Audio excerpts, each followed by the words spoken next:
Cherie Hanson here. I wanted to talk a little bit today with you about spell casting.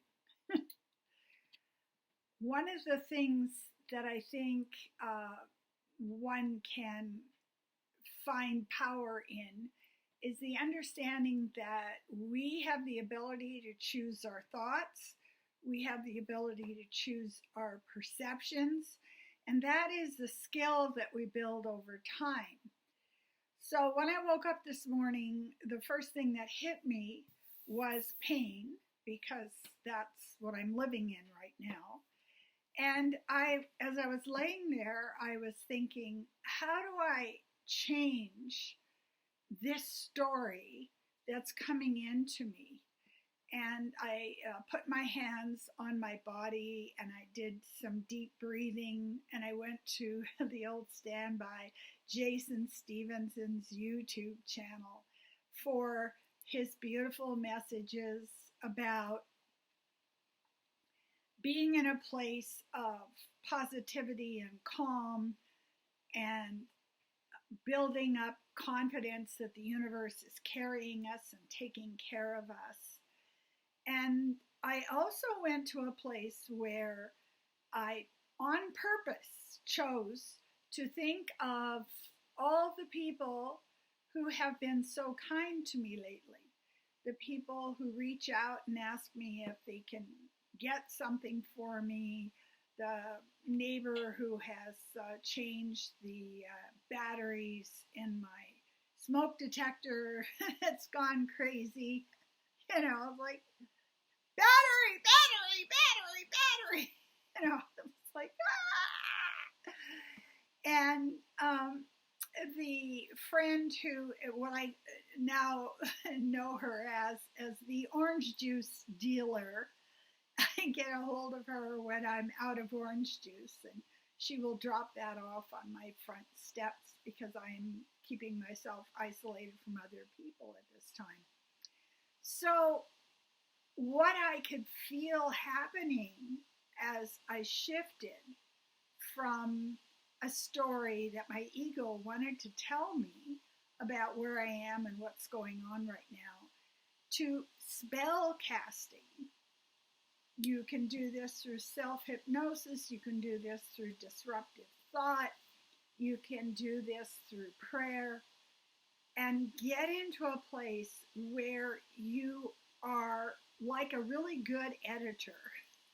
You know, you got the script and you're reading it, you're going like, no, this is horrible. I don't want this script. And so coming to this place where I could see that these friends were holding space for me, were holding love for me, even though I'm not sitting with them and socializing with them, they are out there holding me in this light of love. And then I was in a place where I could take my pain medications and just lie down and wait and know that I've gotten in on my mind, and now I have some things I need to do to help my body. I think it's one of the greatest gifts that I have been given through this year of isolation and dealing with my hip pain is to come to see that I can change my mind. Change your mind, baby. The story you're telling yourself is not doing anybody any good. And the other thing that I have come to see so clearly is that we can't tell what's really going on at any particular time. No, we can't. It's like we're in a submarine and, you know, the telescope is not working. You know, I think I see a monster out there. No, that's not a monster. That's a rock. So what if we're wrong? What if we're giving so much credit to what we're perceiving that we're in a place where we cannot be soft enough we cannot be gracious enough to allow other truths to come in. The other story that my ego wants to tell me is about what a struggle every day is. Oh my God, you know, you can't go out shopping, you can't see people, you're just like, it's so hard to walk, it's just a struggle. But what I am doing is I'm looking at what I have been able to achieve and things that I have grown my spirit so much have been the YouTube videos I'm watching, the movies I'm watching, the books I'm reading. And it really is like I went in, I liken it to plastic surgery, but it's on my mind. You know, just put me under and change it. So I am very, very focused on that right now. And I'm really enjoying Gabor Mate's The Myth of Normal. And it's so relevant right now because we live in a society, a family, our friends, every group we're in has an egregore, which is a structure of belief. So let's say I'm Celtic and I believe the rocks have spirits. This I accept as truth. Or if I am in our society, I would say the new fashionable thing I'm wearing shows how valuable I am as a person. I was sitting on the couch watching a morning show and seeing that the new status clothing was 80s wear. And I'm just sitting there going, I don't care how much status that gives me. I'm not doing it. I refuse to do it. I am in a place now where I am less likely to give credence to the messages coming in from our society. Because for one thing, I know that, as Gabor Mate points out, it's a sick society. It's negative. Never before have so many young people been suicidal. Never before have so many young men taken their lives. Never before have so many girls hated their bodies so much. And that is because we're being put into a situation where the egregore of the society is a no-win situation. I have no connection with my own sense of self. I have to rely on you to give that to me. I have to find out that I'm wearing 80s pink or new neon, or I do my eyes this way. And if I follow all of these steps on the path to self-love, then I can love myself.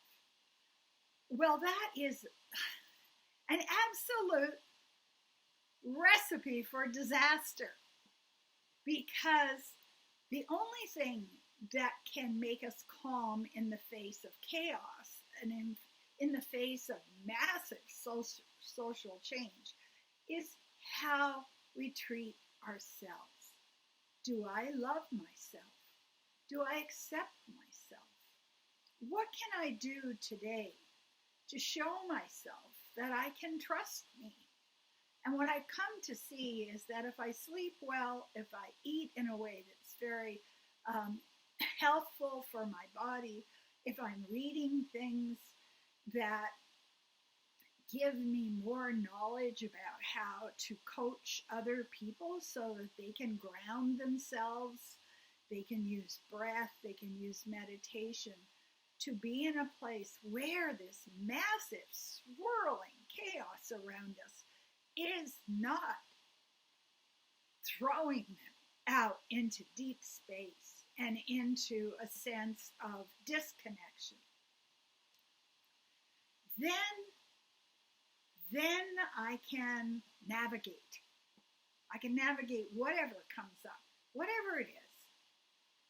And I think that is what I have been learning in the last year. I love what Rick Levine, the astrologer, said today in a video I was watching of his predictions for November. He said, if you're a person who says, what is going on in the world right now doesn't affect me, he said, then you've got a problem. And I like that, because as much as I try to ground myself, as much as I try to center myself, as much as I try to connect to the field, I find myself weeping at various times when I hear about 150 people being killed at a Halloween party, or 130 people falling off of a bridge in India, or children dying. And what happens is, this is natural and normal to have emotions when you see other people suffering. And even more, it's natural and normal to have emotions when I am witnessing my own suffering. So how do we navigate the world? We have the ability to sit back and observe emotions that are coming up, allow those emotions to come up, and to move ourselves to a place where we understand that we're growing through all of this. We're somehow growing. And the thing we want to grow in first is love for ourselves. You poor sweet thing. This has not been an easy year for you, has it? And so I have this sense of, I need comfort. So I get into a place where, and I'm not going to sugar to do that, I'm not going to distractions to do that.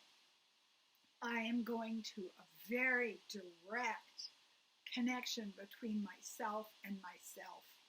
Put on the fluffy bathrobe. Lay down with a heating pad. Show my body that I understand it's a struggle right now. And take care of myself.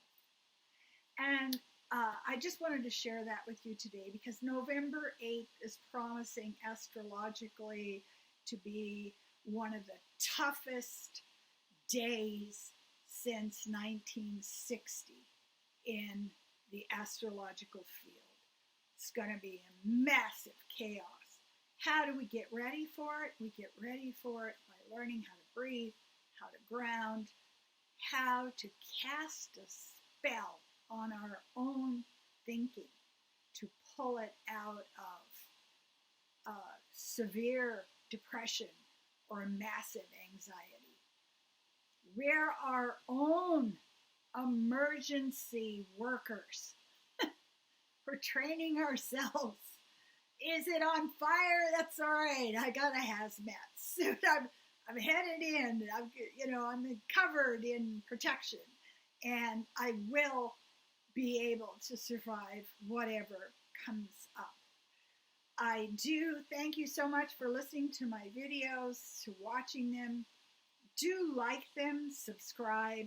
I also am coaching people from all over the world, countries all over the world, and I would be happy to sit with you if you are having some difficulty navigating the things that are coming up, and work with you to get yourself in a place where you can grow from whatever happens. You don't need it to be 12 beautiful cupcakes with frosting roses on top to get to a place where you feel better about the universe. Thank you so much for listening.